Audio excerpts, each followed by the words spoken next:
Hey there, my friends. Today we're going to talk about the most optimal way in which you can learn English and empower your own unique journey of speaking fluency development. When you discover this, you will be able to answer the question, how do you learn English best? And by that I mean, out of the 5.1 million ways that you can learn English and develop your speaking fluency, what's the most effectively unique way for you?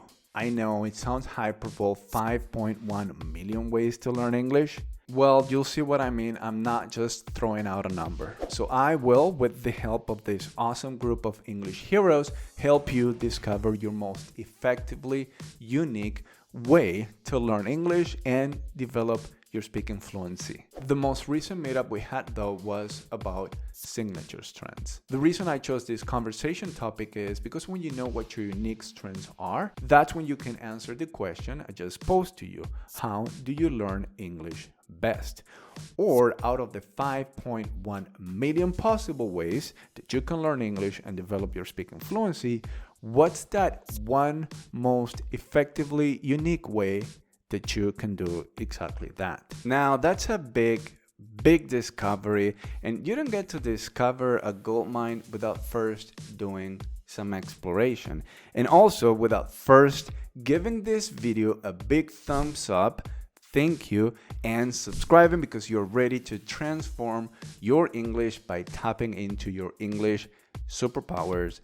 Thank you for subscribing as well. But again, before any life-changing discovery, there is some exploration first. So in this video, I want you to hang out with us at Heroic English as we explore these ideas about our signature strengths and get closer to the truth about that one most effectively unique way that you can learn English and develop your speaking fluency.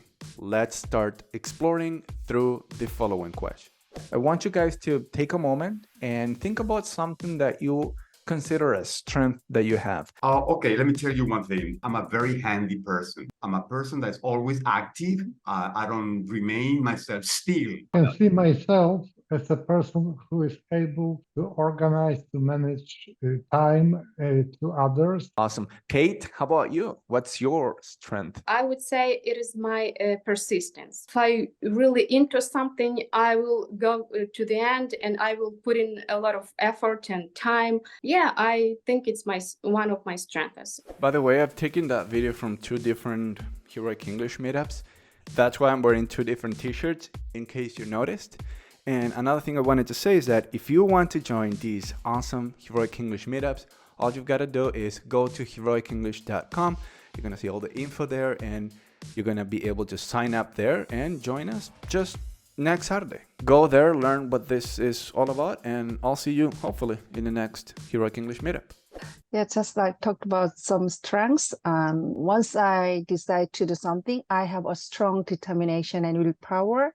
And also I have a great peace of mind. When something happens very frightening and very frustrating, whatever it is, I'm so peaceful. So I can handle my mind. So as you heard the English heroes in this meetup talk about their strengths, I hope that you got to consider what your one strength is.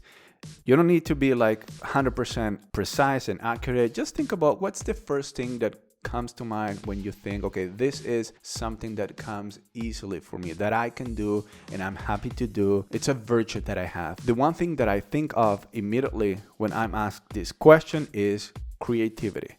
Creativity and also curiosity. These are two strengths that I definitely have. So what's your strength?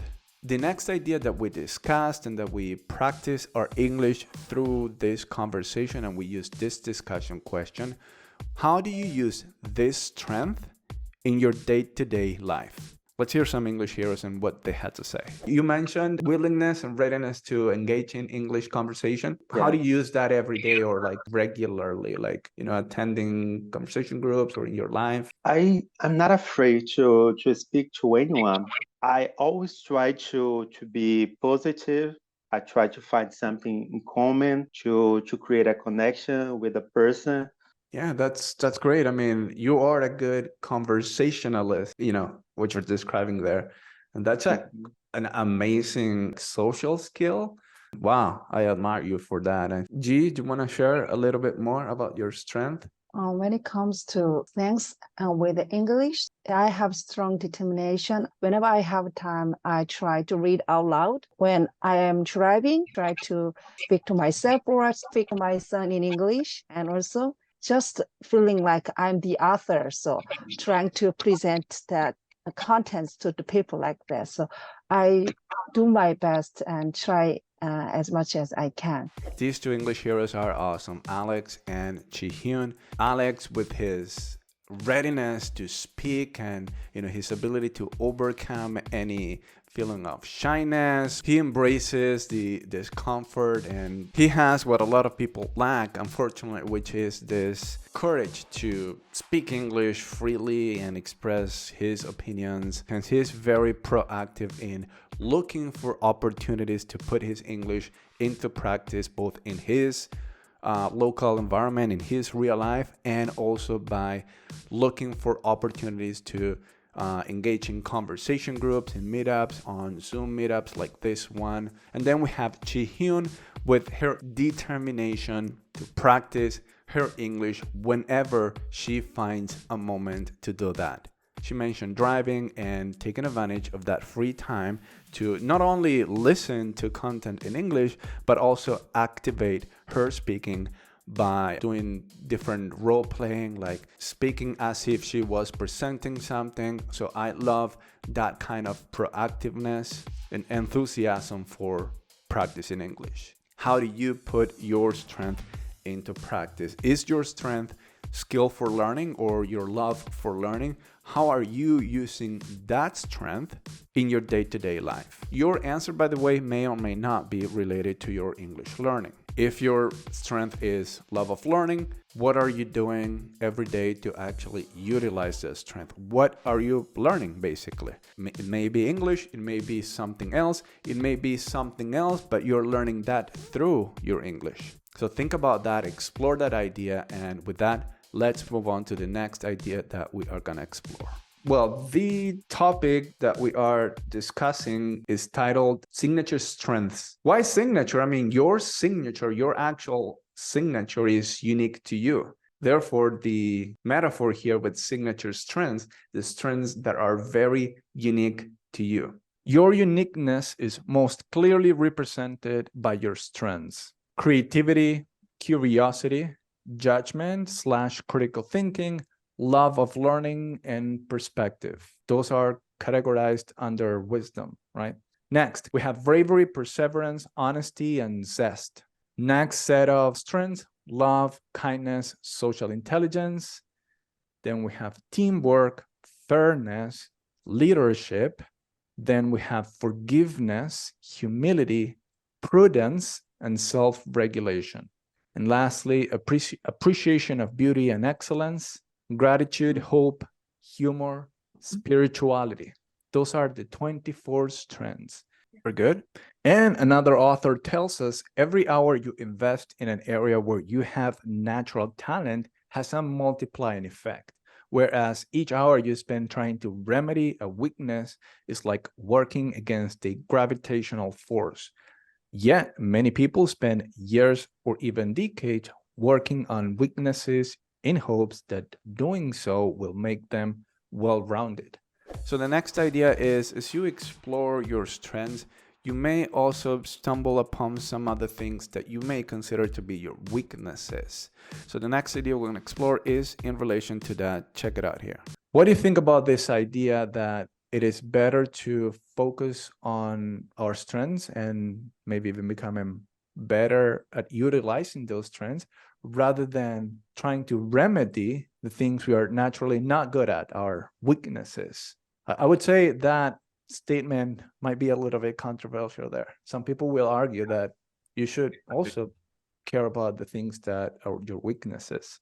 I would say that our strength, we have to make sure that we use them and we are going to be much better and we're going to try to polish them. But our weaknesses, we have to find ways to mitigate them for sure. What do you think? Is it better to increase your strengths even more or try to fix your weaknesses. So we actually read a passage from a book from authorities or thought leaders in the field of positive psychology, which is where this idea comes from. What I'll say is that as far as, do we increase our strengths or do we try to improve our weaknesses? What's best? What's that balance? And I don't think there is a right or wrong answer. I think it depends really on the situation. What I will say now, though, is that there are many times that it makes sense to focus only on our strengths and let our weaknesses be. After all, we're never gonna be perfect as a speaker of English, as our second language, or as anything that we decide to do in our lives. I'll use a metaphor and I'm gonna show you these two basketball players. Which one do you think is stronger? Of course, you're gonna say this player is the strongest of the two. Which one do you think is faster? Clearly, the smaller player is faster.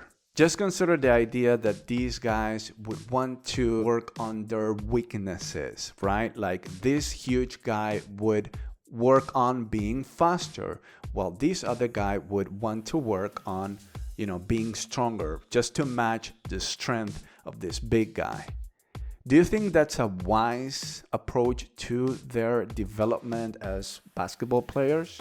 The taller guy will score more points if he is able to best utilize the strength that he already has, which literally is his strength and also his size. While this other guy is going to employ his strength, his speed, and also his agility, and also the fact that he is short. That's a strength too, because he can move between the big guys and dribble and do all these sort of like crazy things. So you see, just like these two basketball players, consider what your strengths are and focus more on those. Yeah, also take a look at your weaknesses and see what you'll do with those. But at the end of the day, the time that you focus on your strengths is time better spent. We're gonna move on to the next activity, which is very fun. Take 3 minutes to put together your strength profile. So out of the 24 strengths presented here, what are your top 5 strengths?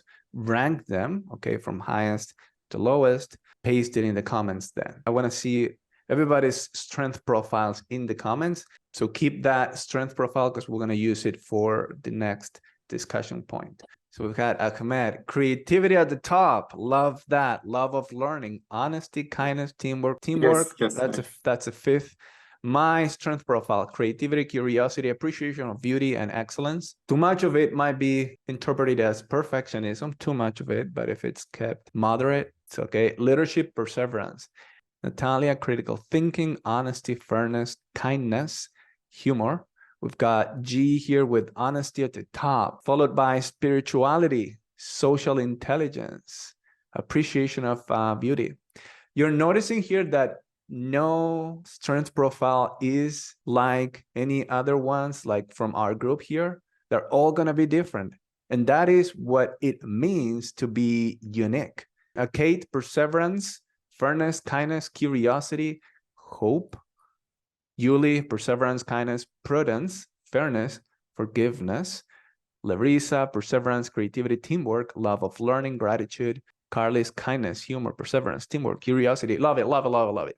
So back to talking to you. Take a few minutes to think about what your top 5 strengths are. This is going to be your strengths profile, your signature strengths profile. This unique combination of 5 strengths is, pretty much unique to you. Like mathematically, statistically speaking, there are not going to be a lot of people in the world, a few of them, yes, but not a lot, that are going to have the exact same, configuration of strengths that you have. You can define your top 5 by just looking at the strengths on the screen and just thinking about what you think your strengths are.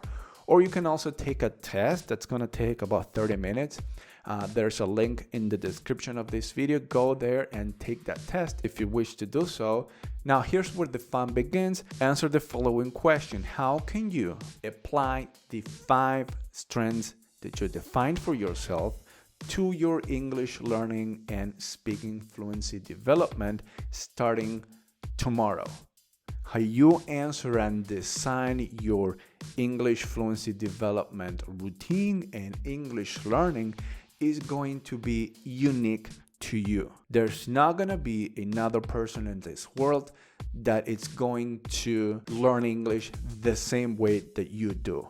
You learn English best when your method, your style is customized to your own strengths. A lot of people will find that learning English by going to school, for example, is not something that they find useful because the method, the style that is used at school may not really tap into someone's strengths. English as taught in the classroom, really what it does, it just targets someone's lower strengths or weaknesses. And that's when that person gets really frustrated, unhappy, and just notices that he or she doesn't make any progress. How can you use your top strength to empower your English fluency development, your learning? Mine is creativity. How can I, starting Monday, use creativity, my top strength, in favor of improving my own English? Yeah, for me, it's love learning because I'm an engineer and I'm always learning a lot of things, a lot of technologies, a lot of new technologies, and also I try to learn to master the language. So I think love learning is something that I need to do. Can I ask you something, Ahmed? Like currently, the learning that you engage in every day, how much of that is in your native language, and how much of it is in English? Like currently, right now, percentage-wise. I think maybe 20%. 20% in English. Yeah. All right. Ahmed, I think if you just make that a 40%, you can easily boost and take your learning to the next level. I do 100% of my learning in English. I mean, only in a situation where I don't have like an English version, I would consider something in Spanish, but like automatically and out of intuition, I Google stuff in English. I think some of my strengths or the strengths of my profile could help me to improve, to be fluent speaking English. For example, I love learning.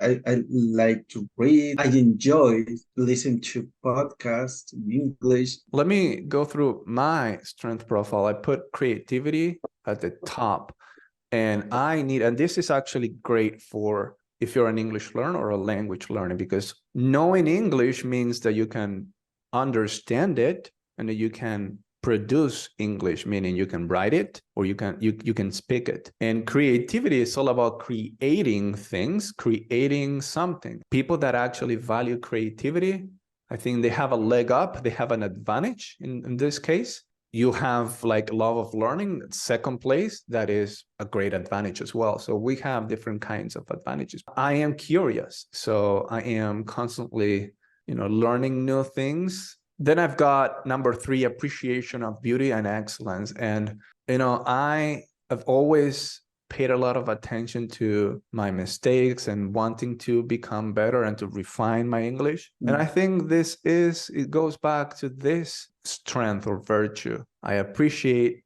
excellence. So I don't want to be making mistakes. I do take them as up whenever I make mistakes, which happens all the time. I take them as an opportunity to actually improve. Leadership, I think it's key in my current focus of building a supportive environment and community for English learners, heroic English. I think if I didn't have leadership, I would be doing something else. I wouldn't be putting so much energy and focus on building this community of deeply passionate English learners who want to better themselves. Tomasz, how do you think your leadership skills can help you with your English? Do you see any way that they might connect? Team activities, for example, organizing Zoom sessions and I see leadership as something that can give you the power to really take initiative in things. Like, what initiatives can I take that will help me connect deeper with this thing that I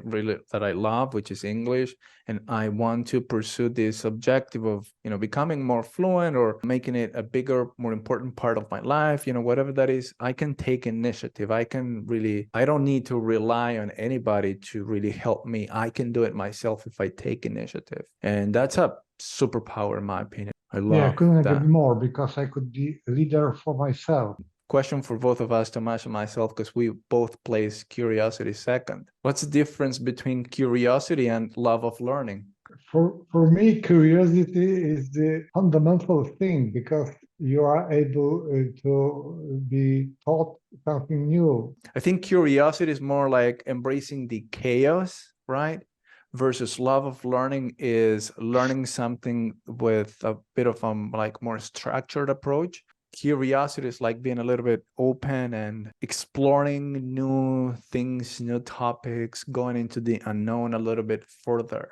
As for me, I am very curious about the origin of English words. Sometimes it is like that some words are spelled in a very strange way, and I like to be very curious about the origin of that word, and then it is more easier for me to remember to memorize that word and how it is spelled and how it should be pronounced. Your mastery of a word is more solid when you know the etymology of it, like how it originated, how it took the shape that the word has. And that's like a very direct application of curiosity, because if the question is how can curiosity help you with your English, in this case you're addressing English itself, like I'm curious about the origin of words. I wonder if critical thinking is something that could fuel your understanding of grammar, particularly if you're coming like from the perspective you want to understand the engineering of the language, the fundamental parts and how they interact and with each other. I think that's one that I also like. I could have included in my top 5. Well, absolutely. I actually think that critical thinking can and will help you master the grammar of the language, the mechanics of English. And that is it. Wow, that was a beast of a video.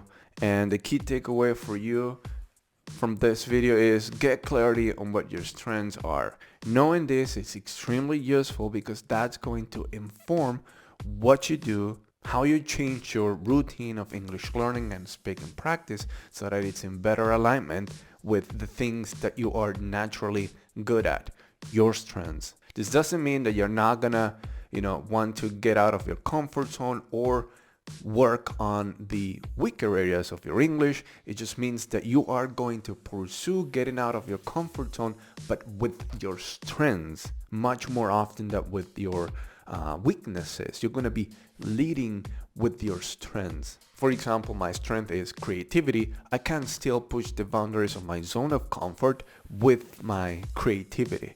Like instead of making a video here for YouTube once per week, I could do 2, and I could also include maybe writing a well-detailed blog article 1 or 2 per week, for example. Alright folks, I love making this video. One last thing is participate in the Heroic English Conversations. I'd love to see you there and actually meet you.